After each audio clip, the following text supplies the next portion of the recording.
Love story. Valentine's day पर हर्ष ने अनुषा को गुलाब का फूल देकर अपने प्यार का इजहार किया था, लेकिन उसने न एतबार किया और न स्वीकार।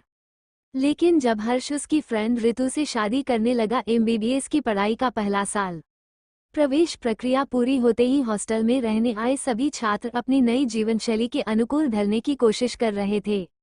सभी के मन में नए साथियों से मिलने का आनंद था, साथ ही घर से दूर आकर घर की याद भी सता रही थी। सभी स्टूडेंट घर और हॉस्टल में संतुलन साधने का प्रयास कर रहे थे। इसी सम्मिश्रित लगाव को मन में छिपाए हॉस्टल से कॉलेज जा रहे गेट के पास तेजी से चली आ रही एक लड़की हर्ष से टकरा गई।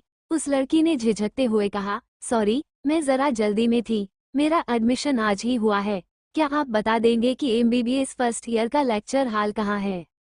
It's okay, second floor lecture hall number 705, हर्ष ने जवाब दिया। थैंक्स कहकर लड़की पल भर में गायब हो गई। जैसे जैसे प्रवेश प्रक्रिया का काम पूरा हो रहा था, वैसे वैसे कॉलेज में नए चेहरे आते जा रहे थे। उस लड़की के कोमल मुलायम कंधे का स्पर्श और मधुर स्वर में हुआ संवाद हर्ष के हृदय को गति दे रहा था। लेक्चर हॉल में दाखिल होते ही हर्ष की निगाहें स्टूडेंट्स के बीच उसी चेहरे को खोज रही थी। आखिर पहली ही लाइन में वह चेहरा दिखाई दे गया। उस पर नजर पड़ते ही उसके हृदय की गति तेज हो गई। उस दिन के बाद हर्ष रोजाना उस चेहरे को निहारता रहता और मन ही मन तेज गति से धड़कते दिल की धड़कन को काबू करने की कोशिश करता रहता। इसके पहले उसने किसी के लिए इतना लगाव महसूस नहीं किया था। हर्ष किसी भी तरह उस लड़की से बात करना चाहता था। उसकी इस चाहत को पूरा करने में मदद की ऋतु ने। ऋतु और हर्ष एक शहर के रहने वाले तो थे ही, एक ही कॉलेज में साथ पढ़े थे। हर्ष ने ऋतु को पूरी बात बताई तो उसने खुश होकर कहा, अनुषा मेरी बेस्ट फ्रेंड है, मैं उससे तुम्हारी बात तो करा दूंगी। पर क्या? हर्ष ने पूछ, इसके बदले में मुझे क्या मिलेगा? इसके लिए तुम जो कहो मैं करने को तैयार हूँ, हर्ष ने उत्तेजित होकर कहा। तुम्हें मेरी एनाटॉमी का जर्नल लिखना होगा, इसके अलावा कैंटीन में रोज एक आइसक्रीम खिलानी पड़ेगी। Okay done. हर्ष के हिसाब से सौदा बहुत सस्ते में पट गया था और ऋतु ने कैंटीन में हर्ष की मुलाकात अनुषा से करा दी। It is nice to meet you again कहते हुए हर्ष की आंखों में अपार खुशी छलक रही थी। हम दोनों अपने कॉलेज के पहले दिन मिले थे, अनुषा ने जवाब दिया। पता चला अनुषा भी उसी शहर की रहने वाली थी जिस शहर के वे दोनों थे। थोड़ी बातचीत उसके बाद आइसक्रीम पार्टी करके तीनों हॉस्टल के लिए निकल गए। हर्ष अपने हॉस्टल के कमरे की ओर जा तो रहा था, लेकिन उसके मन में अनुषा ही बसी थी। बस इसी तरह मुलाकातें बढ़ती गईं। कभी कैंटीन में हर्ष और अनुषा के साथ ऋतु भी होती तो कभी सिर्फ हर्ष और अनुषा ही होते। हर्ष का मन अनुषा के साथ उत्कट प्रणय संबंध में बंध गया था, पर यह प्रणय एक तरफा था। सौदे के अनुसार हर्ष ऋतु का काम तो करता ही, अनुषा के भी उसे कई काम करने होते थे। कैंटीन में अनुषा और ऋतु के लिए नाश्ता और कॉफी वही लाता था, पर वह चाहकर भी वह दिल की बात अनुषा से नहीं कह सका। इसी तरह 3 साल बीत गए। चौथे साल के पहले सेमेस्टर की भी परीक्षा हो गई थी। सभी स्टूडेंट्स फाइनल एग्जाम की तैयारी में लगे थे। फाइनल एग्जाम अप्रैल मई में होने थे। इसी बीच फरवरी का महीना आ गया। प्रेम करने वालों के लिए इस महीने की 14 तारीख महत्वपूर्ण होती है। जिनके वैलेंटाइन होते हैं वे अपने अपने वैलेंटाइन को गुलाब का फूल और उपहार देते हैं, यानी एक तरह से प्रेम का इजहार करते हैं। हर्ष ने अनुषा से अपने प्यार का इजहार करने के लिए इसी दिन को चुना, क्योंकि यह उसके लिए अंतिम चांस था। अगर इस बार वह चूक जाता तो फिर जल्दी मौका नहीं मिलता, क्योंकि एग्जाम के दौरान ऐसी बात नहीं की जा सकती थी। एग्जाम खत्म होते ही सबको अपने अपने घर चले जाना था। हर्ष को पूरी उम्मीद थी कि अनुषा उसके प्यार को अस्वीकार नहीं करेगी। आखिर 14 फरवरी यानी वैलेंटाइंस डे को कैंटीन में हर्ष ने अनुषा को गुलाब का फूल देकर सहज रूप से हैप्पी वैलेंटाइंस डे कहा और अपने दिल की बात उसके सामने रखी। अनुषा, मैंने एक सपना देखा है कि शहर की पॉश कॉलोनी में नदी के किनारे एक फ्लैट है। उस फ्लैट की गैलरी में तुम खड़ी हो और मैं शाम को तुम्हारे लिए कॉफी बनाकर लाता हूँ। क्या तुम मुझे ऐसा मौका दोगी कि मैं तुम्हारे लिए रोज कॉफी बनाऊं? मतलब? अनुषा की भौहें तन गईं। I love you Anusha. College के पहले दिन ही तुम्हें देखकर मेरा दिल धड़कने लगा था और अब ये हमेशा हमेशा के लिए सिर्फ तुम्हारी खातिर धड़कना चाहता है। तुम्हारे लिए इसमें अनहद प्रेम है और सदा इसी तरह अनहद रहेगा। कहते हुए हर्ष ने प्रेम भरी नजरों से अनुषा को देखा और उसके प्रत्युत्तर की राह तकने लगा। हर्ष, मैं जो कहने जा रही हूँ तुम उसका बुरा मत मानना। मैंने कभी भी तुम्हें एक फ्रेंड से ज्यादा नहीं माना।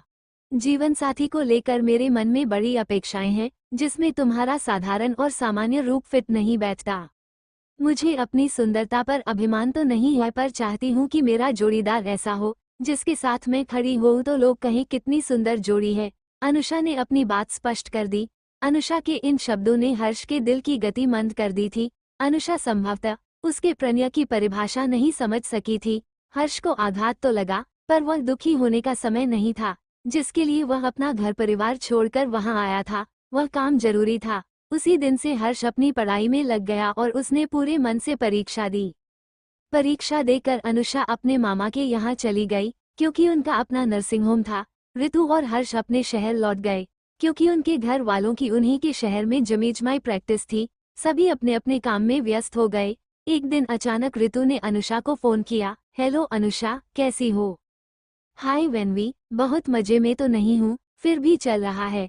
बस वही रूटीन क्लिनिक वर्क। तुम बताओ, आज सवेरे सवेरे कैसे याद कर लिया? कोई गुड न्यूज है क्या? क्योंकि तुम्हारी बातों में ही खुशी झलक रही है। बहुत होशियार हो गई हो दिल्ली जाकर। तुम्हें तो बातों से सब पता चल जाता है। सुनो, द 16 फरवरी को मेरी शादी है। तुम्हें आज ही यहाँ आना है। अभी मेरी सारी की सारी शॉपिंग बाकी है। तुम्हारे आने के बाद ही शॉपिंग शुरू करूंगी। वाह, दैट्स ग्रेट न्यूज। कौन है भाई वह भाग्यशाली जो मेरी ऋतु को ले जा रहा है? अनुषा के मन में भी खुशी भर गई था। तुम जाओ, बस सब बताऊंगी। तुम्हें लेने मैं एयरपोर्ट पर आऊंगी। वर्षों बाद अनुषा से मिलकर सब कुछ बताने की उत्कंठा और खुशी ऋतु के चेहरे पर स्पष्ट झलक रही था। एयरपोर्ट पर ऋतु को देखते ही अनुषा उसके गले लग गई। दोनों की आंखों में हर्ष और खुशी टपक रही थी। गले लगे ही अनुषा ने पूछा, अब तो बताओ, कौन है वह खुशनसीब? ये सब कब तय हुआ? धीरज रखो, तुम्हारे जीजाजी यही हैं, कार लाने पार्किंग में गए हैं। तुम खुद ही देख लेना मेरी पसंद, ऋतु ने कहा। उस समय उसकी आंखों में एक अजीब चमक थी। दोनों बातें कर रही थीं, तभी उनके पास एक होंडा सिटी कार आकर रुकी। अंदर से ब्लैक गॉगल्स लगाए एक आकर्षक युवक बाहर निकला। वह आकर्षक युवक दोनों के नजदीक आकर काला चश्मा उतारते हुए अनुषा की आंखों में आंखें डालकर बोला, कैसी हो मिस अनुषा, पहचाना या नहीं? अनुषा चौंकी। उसने हैरानी से उस युवक को ताकते हुए कहा, हर्ष, तुम कितने बदल गए हो। बहुत हैंडसम लग रहे हो। ये चमत्कार कैसे हुआ? थोड़ी एक्सरसाइज, जिम और थोड़ी स्किन ट्रीटमेंट, क्योंकि आजकल लोगों को किसी चीज की गुणवत्ता की अपेक्षा पैकिंग में ज्यादा रुचि होती है, हर्ष ने कहा और खिलखिलाकर हंसने लगा। ऋतु ने भी हंसने में उसका साथ दिया। न चाहते हुए अनुषा को भी उनका साथ देना पड़ा, क्योंकि वह समझ गई थी कि ये बात हर्ष ने उसी को लक्ष्य बनाकर कही थी। कार में ऋतु आगे की सीट पर हर्ष के साथ बैठ गई। हर्ष ने उसका सीट बेल्ट बांधा और उसका हाथ पकड़कर आई लव यू कहा, तो ऋतु ने भी उन्हीं शब्दों में जवाब दिया। अनुषा को यह अच्छा नहीं लगा, क्योंकि वह उतनी दूर से उसी के लिए आई थी। वह सोच रही थी कि ऋतु उसके साथ बैठेगी तो दोनों बातें करेगी। चूंकि अब उन दोनों की शादी होने जा रही थी, इसलिए अनुषा ने अपने मन को मना लिया।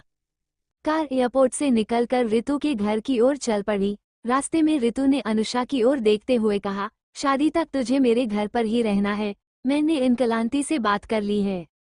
ओके डियर ऋतु, जैसा तुम चाहोगी वैसा ही होगा। मैं तुम्हारे साथ ही रहूंगी। इस तरह खुशी खुशी अनुषा ने ऋतु की मांग मान ली। दोनों की बातचीत बंद कराकर हर्ष ने एक मैरिज हॉल की ओर इशारा करके कहा, देखो अनुषा, हमारी शादी यहीं होगी।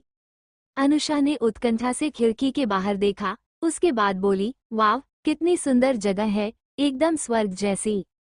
मैरिज हॉल देखकर अनुषा ने तारीफ तो की, पर मन में एक अजीब तरह का असमंजस महसूस किया, लेकिन वह समझ नहीं सकी कि ऐसा क्यों हुआ। अनुषा के आते ही ऋतु शादी की तैयारी में मशगूल हो गई। अनुषा को साथ लेकर ऋतु शॉपिंग के लिए निकल पड़ती। हर्ष भी उनके साथ होता। ऋतु के सभी शॉपिंग बैग लेकर हर्ष उसके पीछे पीछे चलता। कुछ भी लेने से पहले ऋतु उससे पूछती और हर्ष उसकी पसंद को सम्मान देता। सभी शॉपिंग करते करते थक जाते तो हर्ष सबके लिए नाश्ता पानी की व्यवस्था करता। हर्ष और ऋतु एक ही प्लेट में नाश्ता करते। तब अनुषा को कॉलेज के दिनों की याद आ जाती। यहाँ फर्क बस इतना था कि तब हर्ष की आंखों में उसके लिए प्रेम छलकता था, जबकि अब वही प्रेम ऋतु के लिए था। शॉपिंग करके शाम को वापस आते तो अपने घर जाते समय हर्ष ऋतु का हाथ पकड़कर उसे चूमते हुए आई लव यू कहता, थोड़ा शर्माते हुए आंखें झुकाकर ऋतु भी उन्हीं शब्दों को वापस करती। तब अनुषा कहती, अरे ओ मेरे लैलामजनू और रोमियो जूलियट, अब तुम्हारे विरह के कुछ ही दिन बचे हैं। इसके बाद तीनों हंसने लगते। हंसते हुए हर्ष कार में बैठता और खुशी खुशी अपने घर चला जाता। एक दिन सवेरे सवेरे ऋतु ने कहा, अनुषा आज जल्दी तैयार हो जाना, शादी का जोड़ा पसंद करने चलना है। मैं तुम्हारी पसंद का जोड़ा लूंगी, लहंगा चोली भी एकदम मस्त पहनूंगी, उसे भी तुम्हें ही पसंद करना है। चलो आज ही खरीद लेते हैं, क्योंकि फिटिंग में भी तो समय लगेगा।